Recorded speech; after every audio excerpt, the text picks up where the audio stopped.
Buenas noches, apreciados estudiantes. Espero que estén todo bien. Hoy nuevamente nos corresponde interactuar la asignatura Comunicación Oral y Escrita Guaraní. En la clase anterior habíamos comenzado con esta asignatura con el valor de la lengua guaraní como cohesión social. Hoy continuaremos de la segunda unidad sobre evolución histórica del idioma guaraní. Los primeros contactos con el idioma castellano. Para hablar de los primeros contactos del idioma guaraní con el castellano, debemos remontarnos en el año 1524, en que Alejo García descubre el Paraguay. Luego en 1537, Juan de Salazar funda Asunción, iniciándose con ese hecho una incesante relación de interacción entre ambas lenguas. Los conquistadores de esta parte del continente se aliaron con los nativos. Domingo Martínez de Irala, por ejemplo, se casa con la hija del cacique Mosquinacé, y para completar su política de convivencia pacífica con los nativos, aprendió el lengua guaraní y lo habló con toda regularidad en su vida de relación. El segundo punto hablamos sobre lo que es el bilingüismo paraguayo. El bilingüismo paraguayo es la unión del español blanco que llegó a esta parte del continente con la mujer aborigen guaraní, produjo el mestizo paraguayo. Mientras tanto, el hijo del padre y madre español, nacido aquí en el que conocemos como el paraguayo criollo. El mestizo fue influenciado por la madre que le hablaba en guaraní, mientras el padre, por supuesto, le hablaba en castellano. Siempre predominó en ese hijo mestizo al apego hacia el idioma guaraní, su lengua materna, y el primer conflicto lingüístico con que tropezó ese niño mestizo paraguayo fue cuando salió de su entorno familiar y tomó contacto con el entorno social para su alfabetización, la que inicia en la lengua castellana.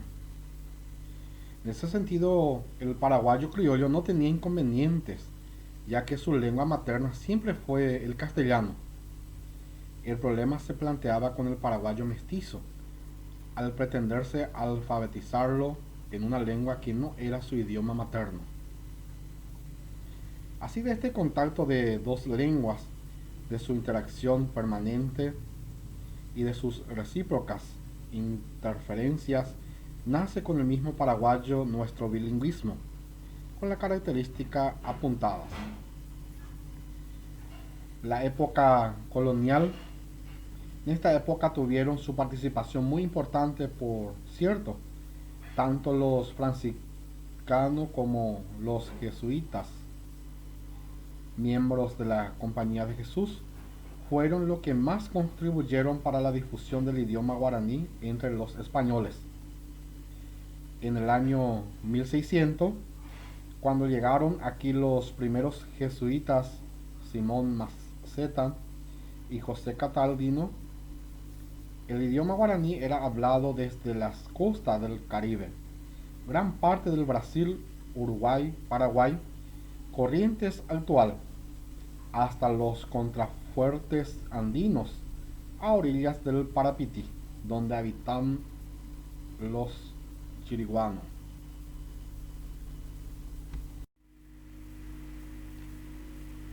Primeras literaturas en guaraní. Las primeras literaturas en guaraní aparecieron en esta época, más o menos en este orden cronológico. En el año 1588, el Catecismo en guaraní por Fray Luis de Bolaños. En el año 1639, Tesoro de la lengua guaraní por Antonio Ruiz de Montoya. En el año 1640, Arte y vocabulario de la lengua guaraní por Antonio Ruiz de Montoya. Año 1705, Sermones en guaraní el padre José Serrano, y en el año 1724 Catecismo y Sermones por Cacique Nicolás Yapugay. Los jesuitas tuvieron su imprenta propia en las misiones y en ella se imprimieron estos primeros libros en guaraní, con excepción de los de Ruiz de Montoya, que fueron impresos en España. De igual forma, en la época de la independencia, cuando los próceres de nuestra independencia prepararon nuestra emancipación política, utilizaron el guaraní como efectivamente se le llamó después, el idioma confidencial de los paraguayos. Cuando Pedro Juan Caballero, Vicente Ignacio Iturbe y otros compañeros tuvieron el propósito de copar el cuartel de la plaza, como primer paso del plan revolucionario independentista, tomaron contacto en la noche del 14 de mayo de 1811 con el oficial de guardia Mauricio José Troche y mediante un santo y seña expresado en guaraní pudieron entrar al cuartel. Luego viene la época del doctor José Gaspar Rodríguez Francia. En tiempo de él se entendió ya entonces que el idioma guaraní era uno de los más fuertes factores de cohesión social entre los paraguayos en su lucha por afianzar nuestra independencia ante los países vecinos. Utilizó el guaraní en cuantas circunstancias le cupo. Durante su gobierno, Anastasio Rolón escribió el primer himno patriótico en guaraní, y también en esa época los nombres de pila en guaraní eran uso muy común y generalizado. Las mujeres llevaban generalmente nombres de flores en guaraní.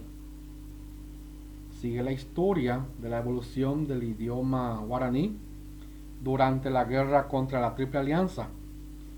En el año 1865 a 1870, el guaraní fue una poderosa arma, un arma invencible a la que solo tenía acceso nuestros compatriotas. En las arengas se usaba exclusivamente el guaraní. El mariscal, que hablaba con perfección el francés, el inglés y otros idiomas europeos, cuando debía dirigirse a su pueblo prefería hacerlo en guaraní, y lo hacía fluidamente en dicho idioma, especialmente a su ejército en campaña. De igual forma también la historia de la época de la posguerra de 1875 a 1870 fue una época de intensa propaganda en contra del guaraní. Se ha desatado una persecución contra nuestro idioma en forma increíble. El 15 de agosto de 1869 se instaló el nuevo gobierno paraguayo, aquel triunvirato presidido por Cirilo Antonio Rivarola. En ese acto público se habló de la necesidad de regenerar el pueblo paraguayo, como promover su crecimiento de ahora en más, y que para esa tarea de regeneración hay que decidirse a olvidar el nombre de Francisco Solano López y desterrar por siempre el idioma guaraní, por ser, según decía, una espantosa creación de la ignorancia y el retroceso. La concurrencia de algunos factores hizo que poco a poco el guaraní fuera recuperando otra vez al terreno perdido, como cohesión contra otros valores tradicionalmente de nuestra cultura durante la Guerra del Chaco.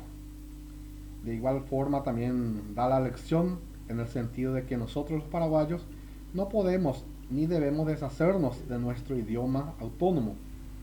Las arengas en campaña volvían a ser en guaraní, claves y mensajes se repetían en guaraní para despistar el enemigo y para los momentos de solaz y esparcimiento en los cañadones chaqueños.